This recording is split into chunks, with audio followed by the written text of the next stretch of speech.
souffrais tellement que je me suis dit que ma vie serait mieux avec une prothèse qu'avec une jambe que je ne pouvais même pas plier. Quand j'avais 11 ans, j'ai eu un accident de la route. J'ai vécu une expérience de mort imminente durant ce moment. J'ai complètement perdu la notion du temps, j'ai perdu tous mes sens, quand bien même j'étais consciente. Mon seul souvenir, c'est vraiment d'avoir entendu les pompiers dire qu'ils m'emmenaient à l'hôpital. J'ai respiré dans le masque, j'ai vu cette lumière et pour moi, à partir de ce moment-là, je suis morte. En me réveillant du coma qui a duré 3 jours, j'ai compris que ma vie ne serait plus jamais la même. À partir du moment où je suis sortie, de réanimation, j'ai vraiment commencé à avoir les douleurs, à avoir, la conscience. J'allais au bloc, 3 fois par semaine pour changer les pansements. J'ai pas fait besoin pendant 2 semaines. J'étais, nourrie par sonde. J'étais vraiment, une morte vivante, en fait, dans ma jambe droite. Je n'avais plus qu'une seule artère qui était potentiellement viable et la solution pour ça, c'était une greffe de muscle. Donc on m'a pris, le triceps gauche pour, le greffer à ma jambe. Opération, très, périlleuse qui a fonctionné et 6 mois après ma greffe, lors, d'une radio, un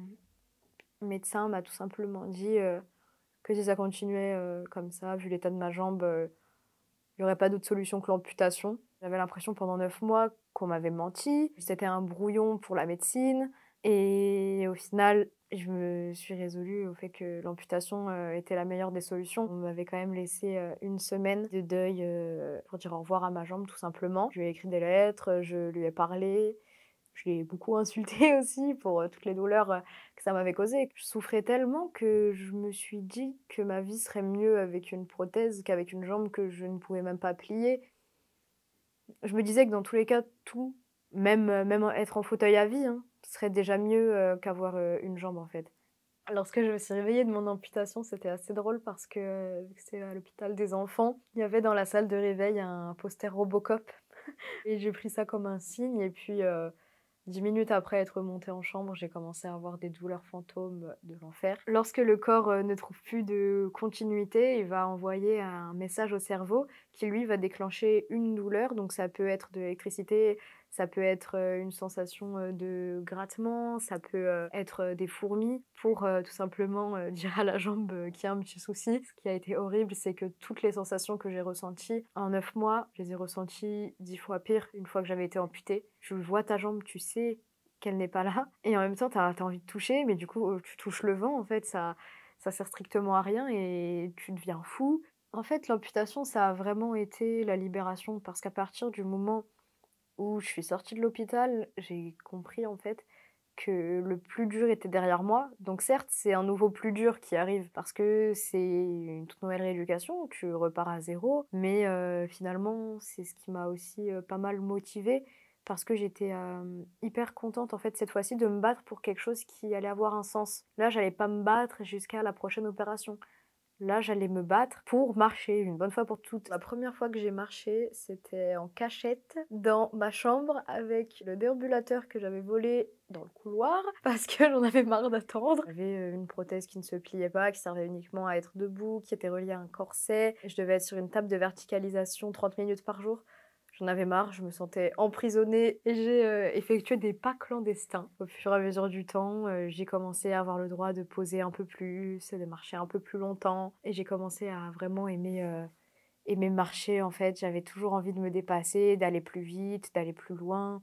Je me rappelle la première fois où je suis sortie dehors sans fauteuil roulant, où j'ai vraiment marché, c'est le jour où on a gagné la coupe du monde et je pense que cette fois-ci, c'est l'adrénaline, l'euphorie qui m'ont fait tenir. Donc merci les Bleus parce que c'est grâce à eux que j'ai fait mes premiers pas.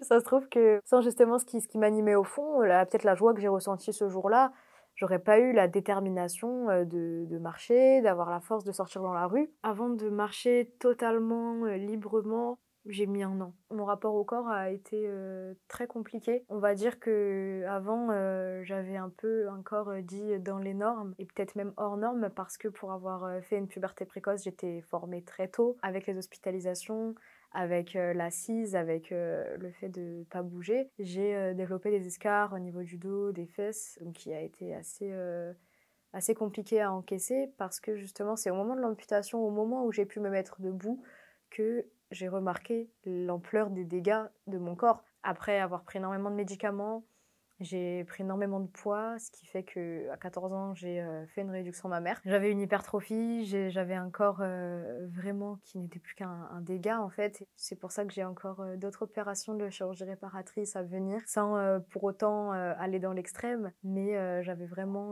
aussi ce besoin d'avoir, un nouveau corps parce que j'ai une nouvelle vie et pas forcément d'avoir, le corps qui porte le poids de mes blessures. Car il y a des cicatrices que je n'ai pas voulu refaire, que j'aime beaucoup, notamment la cicatrice qui est sur mon bras gauche, qui symbolise tout ce parcours que j'ai eu avec ma jambe. Pendant longtemps, vu que j'étais pas scolarisée et que j'ai pas de jambes, hein, je me disais, bah, mais en fait, je ne plais pas. Et maintenant que je sociabilise, en fait, je me rends compte que c'est même parfois un atout. J'ai déjà retrouvé face à des mecs qui me disaient, moi de base, enfin, je me serais jamais retournée sur une meuf qui a un handicap parce que ça me fait peur, parce que je connais pas, parce que plein de raisons. Et il me disait que bah, justement, vu que je le vivais bien, que je le portais bien, en fait, ça paraissait totalement naturel. Je me dis que c'est pas plus mal parce que si j'étais valide et que demain je perdais ma jambe, ça voudrait dire que la personne avec qui je suis me quitterait. Pour moi, ça reste quelque chose que je veux banaliser. Donc j'aimerais que ça soit banalisé aussi dans mon couple. En fait, je pense que mes relations évoluent en même temps que mon rapport au corps évolue. Aujourd'hui, comme je dis, ça va pas bien, mais ça va mieux. On ne peut pas se rétablir à 100% d'un événement pareil, mais on apprend à vivre avec. Le premier combat, c'était de survivre à la mort, et le deuxième, c'est de survivre à la vie, en fait. Parce qu'on a totalement une vision de la vie, des choses qui est bouleversée, mais je fais tout pour aller mieux.